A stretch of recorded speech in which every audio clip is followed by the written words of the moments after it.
मेचीनगर नगरपालिकाले चालू आर्थिक वर्षको अपाङ्गता रोकथाम तथा पुनर्स्थापना कार्यक्रमका बारेमा समीक्षा गरेको छ।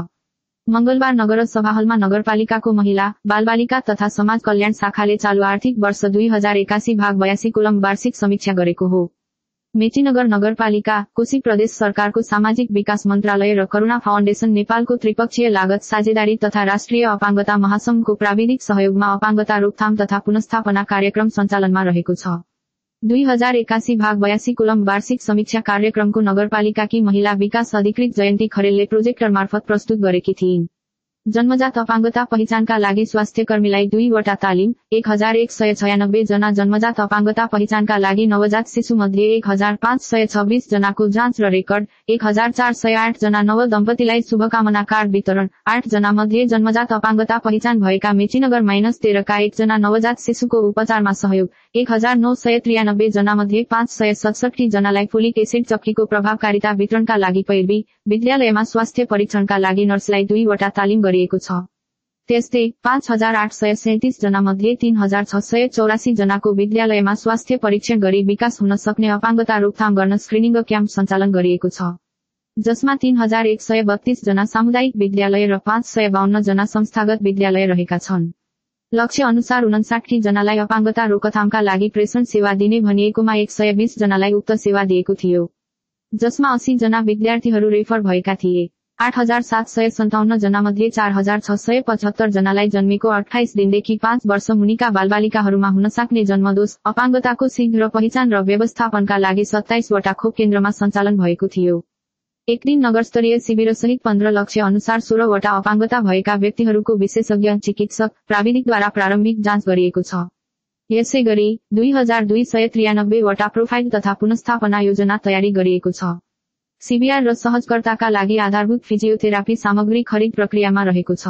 68 जना मध्ये 42 जनालाई स्वास्थ्य उपचार सहयोग र 34 दृष्टि सम्बन्धी अपाङ्गता भएका व्यक्तिलाई उपचार प्रक्रियामा रहेको छ। सीपी र अटिजम भएका परिवारका सदस्यहरूलाई हेरचाह गर्ने व्यक्तिहरूलाई 2 वटा तालिम दिएको छ। 83 जनालाई विद्यालय भर्ना लक्ष्य रहेकोमा 3 जना शिक्षा शाखा मार्फत प्रक्रियामा रहेका छन्। शिक्षा शाखा मार्फत समावेशी शिक्षाका लागि शिक्षक र व्यवस्थापन समितिहरूलाई 3 वटा तालिम दिएको छ।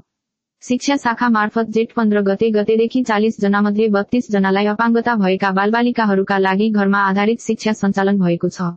92 जना मध्ये 52 जनालाई सिपमूलक र व्यावसायिक तालिम दिएको तथा 45 जना नयाँ व्यवसायीलाई अनुदान प्रक्रियामा रहेको छ। 15 वटा मिलिजुली समूहका लागि 7,50,000 बिउ पुँजी सहयोगका लागि कार्यक्रम सम्पन्न भएको छ। 2353 वटा पासबुक र रजिस्टर छपाई भएको छ। 1380 जना मध्ये 763 लाई अपाङ्गता भएका व्यक्तिहरूको परिचय पत्रमा पहुँच रहेको छ। सामाजिक सहभागिता वृद्धिका लागि 15 वटा कार्यक्रम सञ्चालन भएको छ। एउटा नगरस्तरीय सहित 15 वटा अन्तर्राष्ट्रिय अपाङ्गता दिवस सम्पन्न भएको छ। अपाङ्गता भएका व्यक्ति वा उनीहरूका अभिभावकहरूको 15 वटा मिलिजुली समूह गठन भएको छ। फागुनमा गठन भएको मिलिजुली समूहको 150 मा 75 वटा बैठक सम्पन्न भएको छ। अपाङ्गता भएका व्यक्तिहरूको पालिकास्तरीय एउटा संस्था गठन भएको छ। अपाङ्गता भएका व्यक्तिहरूको संस्था सुदृढीकरण तथा अपाङ्गता सशक्तिकरण कार्यक्रम सञ्चालनका लागि 2 लाख रुपैयाँ निकास भएको थियो। मिलिजुली समूहका लागि 2 वटा बचत, ऋण व्यवस्थापन तथा नेतृत्व विकास तालिम सम्पन्न भएको छ। अपाङ्गता भएका व्यक्तिहरूको संस्थालाई एउटा क्षमता अभिवृद्धि तालिम, एउटा पालिकास्तरीय अर्धवार्षिक समीक्षा बैठक, 12 वटामा 5 वटा सीबीआर सहजकर्ता कार्यक्रम सम्पर्क व्यक्तिहरू र अपाङ्गता भएका व्यक्तिहरूको संस्थाको मासिक बैठक, 11 वटा अपाङ्गता समन्वय समितिको बैठक बसेको थियो। एउटा अपाङ्गता सहायता कक्ष स्थापना भई सञ्चालनमा रहेको छ। स्वास्थ्य शिविरको समयमा 4 वटा अनुगमन तथा मूल्याङ्कन गरिएको थियो।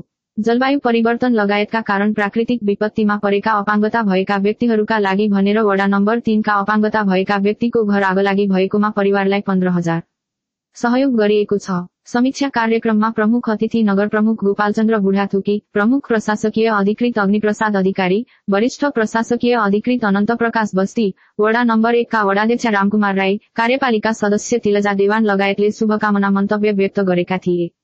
प्रमुख अतिथि नगर प्रमुख बुढाथुकीले जन्मजात अपाङ्गता भएका व्यक्तिहरूलाई भगवानले होइन प्रकृतिले त्यस्तो बनाएको बताए। उनीहरूको संरक्षण र प्रबन्धनका लागि तीनै तहको सरकार पवित्र काममा लागेको उनको भनाइ छ।